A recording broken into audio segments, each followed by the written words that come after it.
जय हिंद बच्चों।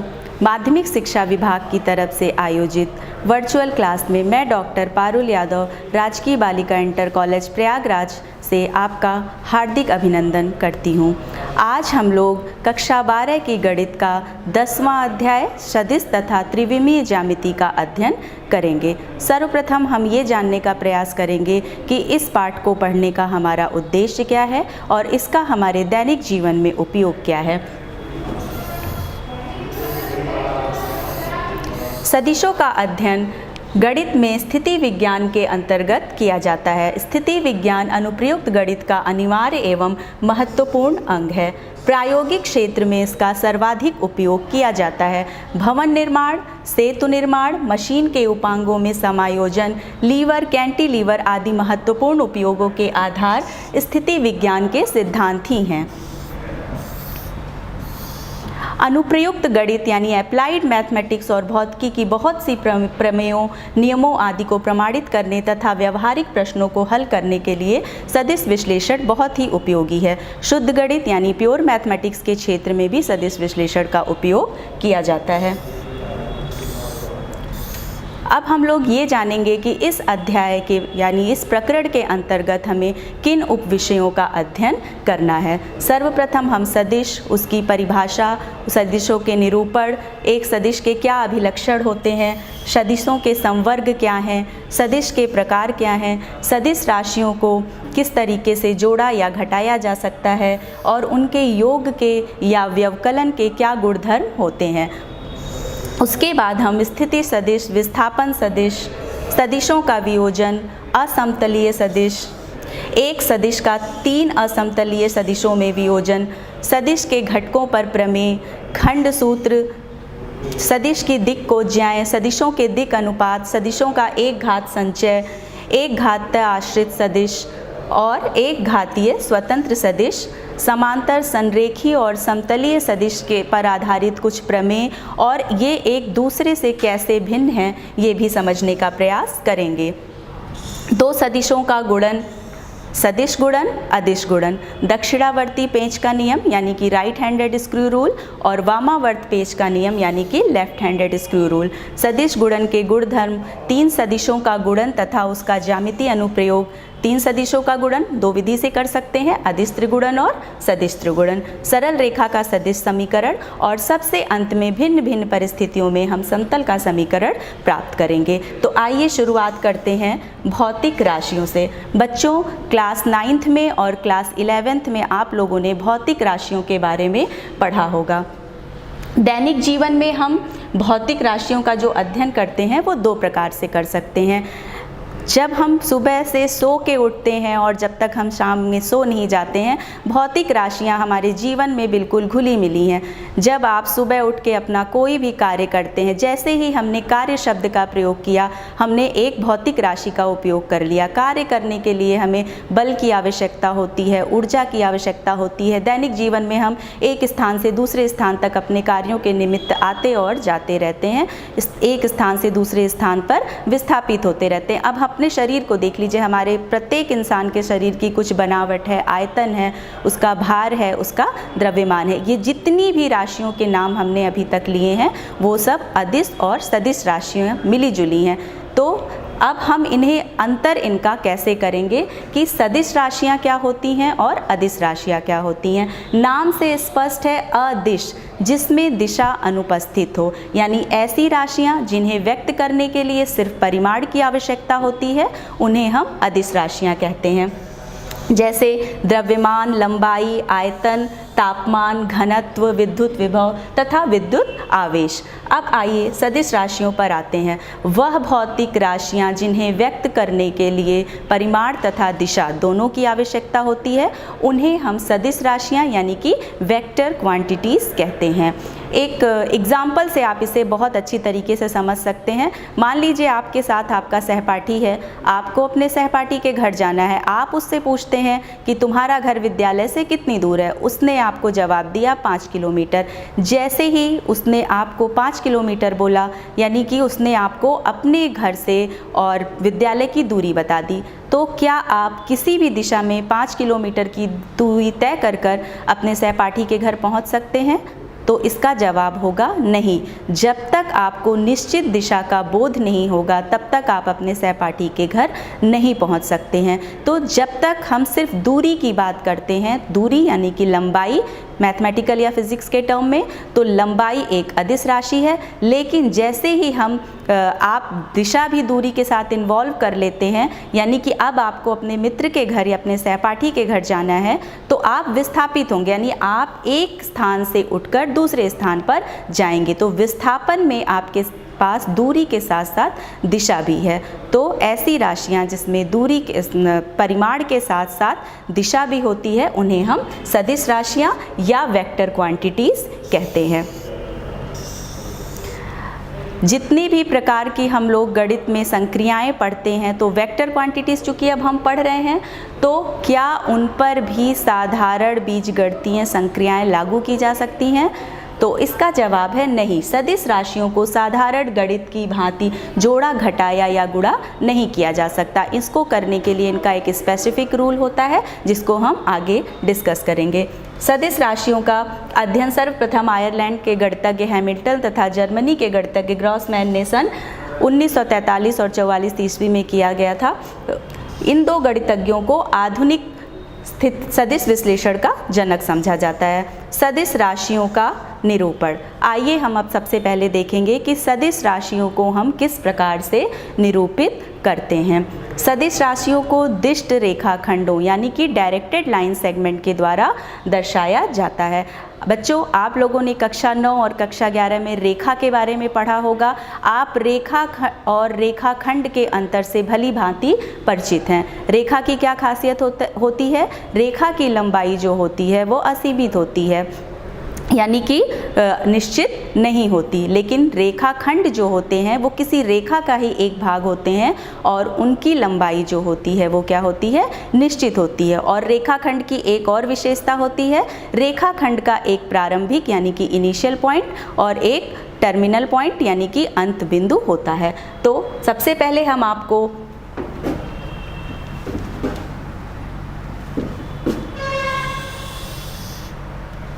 ये मैंने आपको एक रेखा बनाई है जिसका इनिशियल पॉइंट आपका ए के बराबर है और इसका टर्मिनल पॉइंट यानी कि अंतिम बिंदु बी के बराबर है।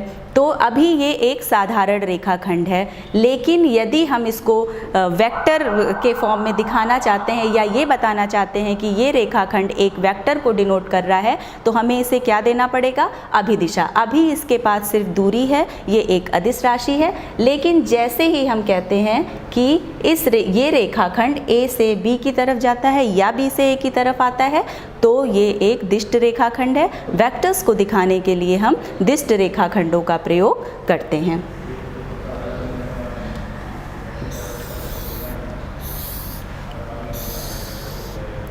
सदिश राशियों का संकेतन। अब आइए हम ये जानेंगे कि सदिश राशियों को हम किस तरीके से लिखते हैं। सदिश राशियों को अंग्रेजी वर्णमाला के छोटे अक्षरों के ऊपर एरो लगा करके लिखा जाता है। किन्हीं किन्हीं पुस्तकों में या जब आप हायर स्टडीज़ में जाएंगे तो आपको इंग्लिश अल्फ़ाबेट के जो स्मॉल लेटर्स होते हैं वो आपको बोल्ड में लिखे दिखेंगे, उन्हें क्लैरेंडन अक्षर बोलते हैं। लेकिन चूंकि अब हम डेली पेन से आप काम कर रहे हैं तो बार बार उसको डिनोट नहीं कर सकते, इसलिए हम छोटी कक्षाओं में और स्मॉल इंग्लिश के स्मॉल अल्फ़ाबेट्स के ऊपर एरो लगा करके वेक्टर्स को डिनोट करते हैं।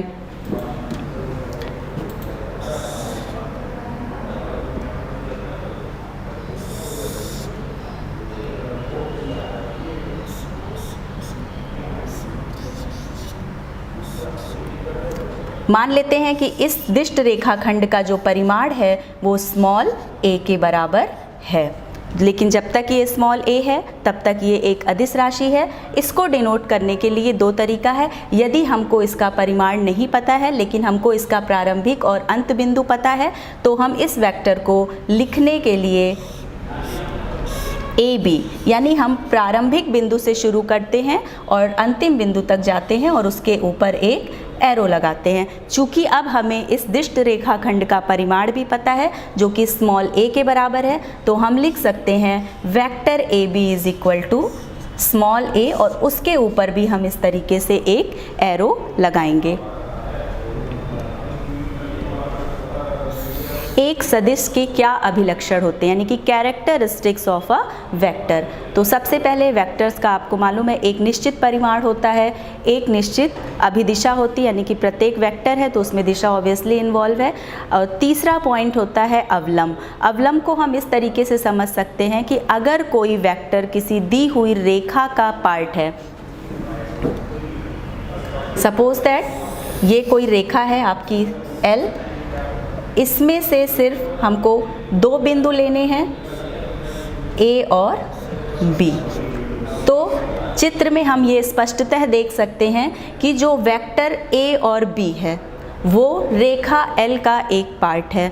तो जो ये A से B तक की रेखा की लंबाई है और जब हम इसको वेक्टर AB से डिनोट करते हैं तो ये सदिश का अवलंब कहलाता है, अवलंब सदिश कहलाता है।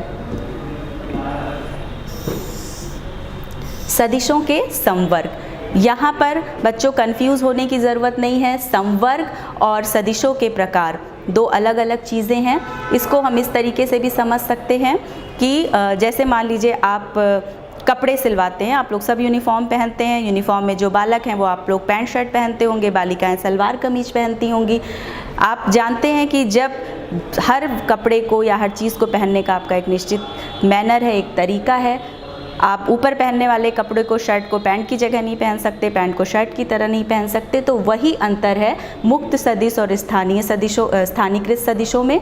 और जो प्रकार होते हैं, जैसे आप जब अपने कपड़े बनवाते हैं तो वो किसी भी वैरायटी के हो सकते हैं, कॉटन क्लॉथ्स हो सकते हैं, सिल्क क्लॉथ्स हो सकते हैं। तो जो सदिशों के प्रकार हैं वो प्रकार मुक्त सदिश भी हो सकते हैं और स्थानीयकृत सदिश भी हो सकते हैं। मुक्त सदिश वो होते हैं जो किसी एक निश्चित बिंदु से कार्य नहीं करते हैं, इनको हम फ्री वेक्टर्स बोलते हैं। यानी कि अगर हम उनको एक स्थान से उठा करके दूसरे स्थान पर डिस्प्लेस कर देते हैं तो भी उनकी जो कार्य विधि है या जो वो कार्य करते हैं उस पर कोई फर्क नहीं पड़ता है। लेकिन हमें उनको एक स्थान से उठाकर दूसरे स्थान पर रखते वक्त ये ध्यान देना है कि ना ही उनका परिमाण बदले और ना ही उनकी दिशा परिवर्तन हो। स्थानीयकृत सदिश यानी कि लोकलाइज्ड वेक्टर वो वेक्टर होते हैं जो एक निश्चित बिंदु से कार्य करते हैं। अगर उनको उस निश्चित बिंदु से विस्थापित कर दिया जाए तो उनके द्वारा किया जाने वाला कार्य स्वयं निष्प्रभावी हो जाएगा। बच्चों, आपको चूँकि ये स्थानीयकृत लोकलाइज्ड वेक्टर आपकी भौतिक विज्ञान में ज़्यादा यूज़ होते हैं और आपको कक्षा 12 की गणित में जितने भी वेक्टर्स आपको मिलेंगे वो सभी फ्री वेक्टर्स होंगे। यानी कि हमको अपनी कक्षा 12 की गणित में सदिश विश्लेषण में सिर्फ फ्री वेक्टर्स यानी कि मुक्त सदिशों का ही अध्ययन करना है। अब आइए हम लोग आते हैं सदिशों के प्रकार पर। सबसे पहले है एकांक सदिश। एक ऐसा सदिश जिसका मान यानी कि जिसका परिमाण यूनिटी यानी एक के बराबर हो उसको हम एकांक सदिश कहते हैं। एकांक सदिश को लिखने का तरीका आप देख लीजिए। एकांक सदिश जो है उसे हम, सपोज दैट कोई वेक्टर है आपका A, तो A के ऊपर हम उसको कैप लगा करके डिनोट करते हैं। A कैप जब भी रहेगा तो A कैप का मतलब होगा कि वो एक यूनिट वेक्टर को दिखा रहा है और A कैप का मान जो होता है वो जो है आपका vector A divided by modulus of vector A। यानी कि यदि हम किसी सदिश में उसके परिमाण से भाग देते हैं तो वो उसके एकांक सदिश के बराबर होता है। यानी एकांक सदिश किसी सदिश और उसके परिमाण का अनुपात होता है और एकांक सदिश का जो मॉड्यूलस वैल्यू होती है, जो उसका मापांक होता है, वो 1 के बराबर होता है। यानी कि modulus of A cap is equal to 1। इसको साधारण भाषा में हम ऐसे समझ सकते हैं कि ऐसे सदिश जिनका परिमाण 1 होता है, यूनिट होता है, उनको हम एकांक सदिश कहते हैं। नेक्स्ट है आपका इक्वल वेक्टर्स, समान सदिश। दो ऐसे सदिश जो परिमाण और अभिदिशा दोनों में समान हो उनको हम इक्वल वेक्टर्स कहते हैं। जैसे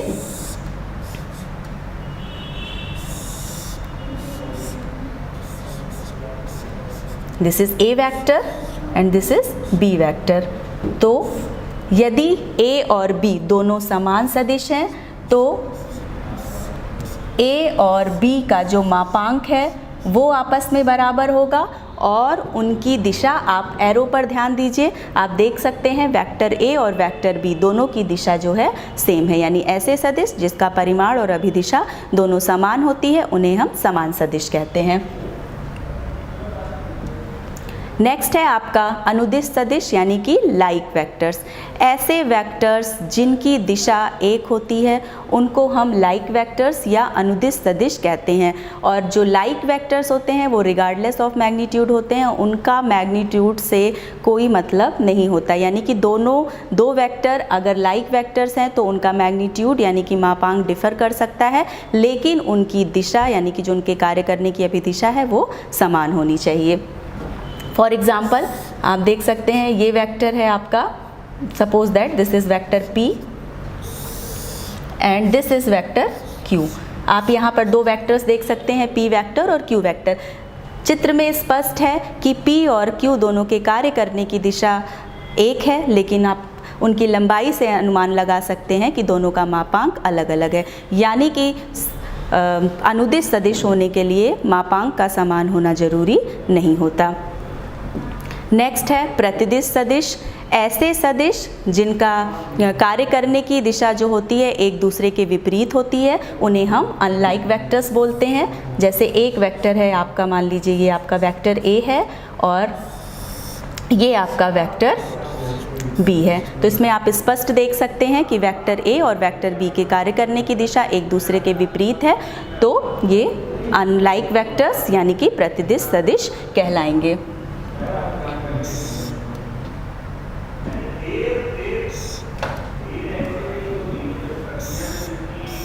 नेक्स्ट है आपका ऋणात्मक सदिश यानी कि नेगेटिव वेक्टर्स।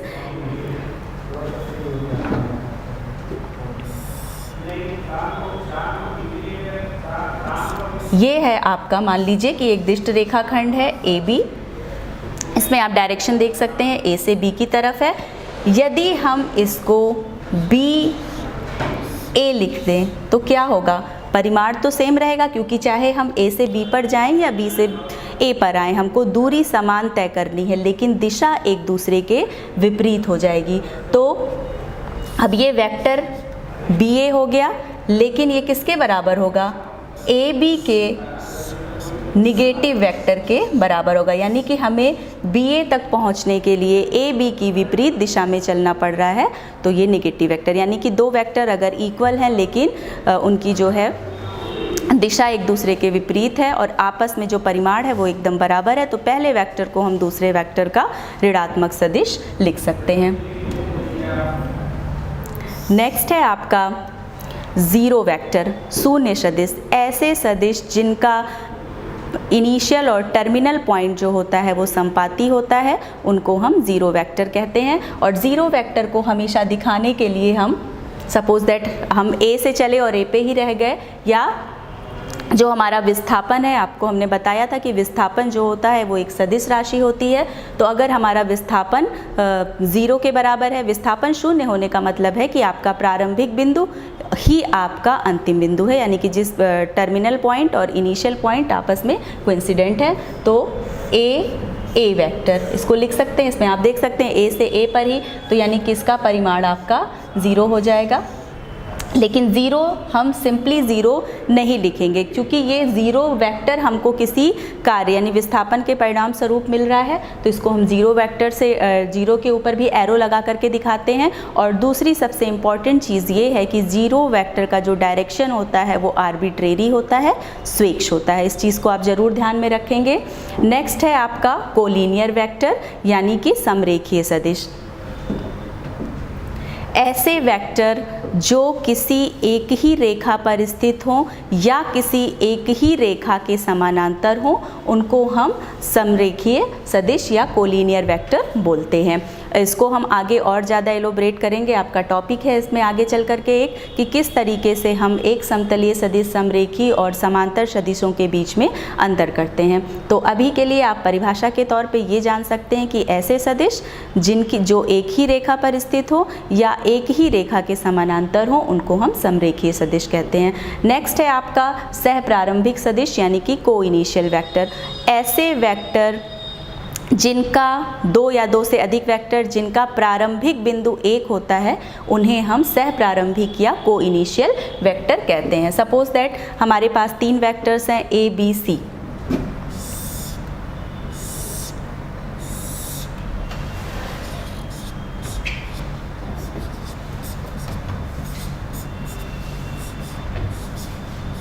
चित्र में आप स्पष्टतः देख सकते हैं कि A, B, C तीनों एक ही बिंदु से शुरू हो रहे हैं। तो ऐसे सदिश जिनका प्रारंभिक बिंदु 1 है और टर्मिनल पॉइंट सबका देखिए आप देख सकते हैं अलग अलग है, तो ऐसे सदिशों को हम सह प्रारंभिक सदिश या कोइनिशियल वेक्टर कहते हैं। नेक्स्ट है आपका एक समतलीय सदिश, कोप्लेनर वेक्टर। ऐसे वेक्टर जो एक ही समतल के समानांतर हों या एक ही समतल पर स्थित हों उन्हें हम एक समतलीय सदिश कहते हैं। नेक्स्ट है आपका समांतर सदिश।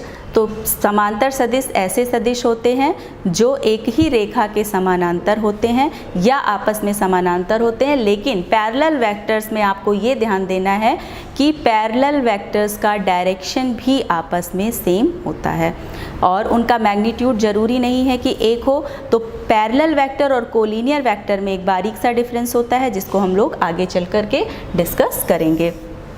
नेक्स्ट है सदिश राशियों का योग। साधारण गणित में जिस तरीके से हम योग करते हैं उसी तरीके से हम यहाँ पर भी सदिशों को भी जोड़ सकते हैं। सदिशों को जोड़ने के लिए हमारे पास 2 नियम हैं। सदिशों को ट्रायंगल पहला जो है वो है triangle law of vector addition, यानी कि सदिश योग का त्रिभुज नियम। इसमें आप अगर मान लीजिए आपको 2 फ्री वेक्टर A और B दिए हैं तो आप उन्हें किस तरीके से जोड़ेंगे।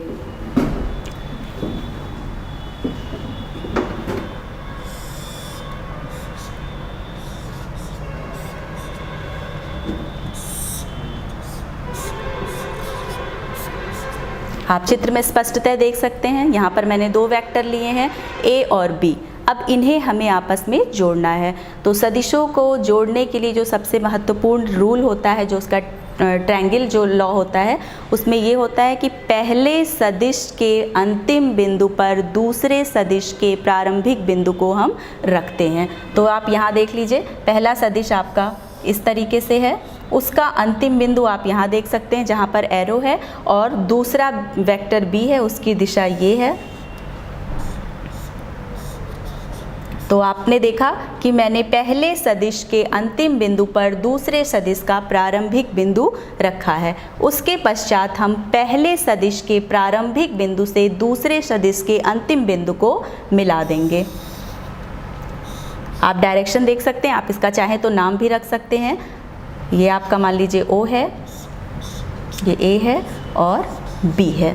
तो अब हम इसे किस तरीके से लिख सकते हैं, आपने देखा OA वेक्टर है, A इसका लास्ट पॉइंट है, उसके लास्ट पॉइंट पर हमने B वेक्टर का इनिशियल पॉइंट रखा है, फिर O वेक्टर का जो इनिशियल पॉइंट है वो O है और B वेक्टर का जो टर्मिनल पॉइंट है वो कैपिटल B है। जब हम O से B को मिलाते हैं तो हमें OB वेक्टर प्राप्त होता है, और OB वेक्टर जो है आपका किसके बराबर है, OB वेक्टर आपका OA vector plus AB vector के बराबर है। आप ये देख सकते हैं कि A और A संपाती हो जाएंगे और O से B तक पहुंच जाएंगे। तो OB AB के लिए रिजल्टेंट वेक्टर का काम करेगा। आई होप कि आप लोगों को triangle law of vector addition समझ में आ गया होगा। नेक्स्ट है सदिशों के योग का समांतर चतुर्भुज का नियम। अभी जो हमने पिछले जब आपको vector law of triangle addition पढ़ाया था तो हमने आपको बताया कि 2 सदिशों को हम किस तरीके से जोड़ते हैं। वहाँ पर दोनों सदिश हमको अलग अलग दिए थे, लेकिन क्या हो कि अगर हमको जो सदिश दिए हुए हैं वो जो है को इनिशियल वेक्टर हों, यानी कि पहले से जुड़े हुए हों, या किन्हीं प्रमेयों को सिद्ध करते समय हम लोग के सामने इस तरीके की स्थिति आए कि 2 वेक्टर्स जुड़े हुए हों, फिर भी आपस में जिनका इनिशियल पॉइंट सेम हो, फिर भी हमको उनका योग निकालना हो, तो हम उसे किस तरीके से निकालेंगे। तो आप ये देख लीजिए,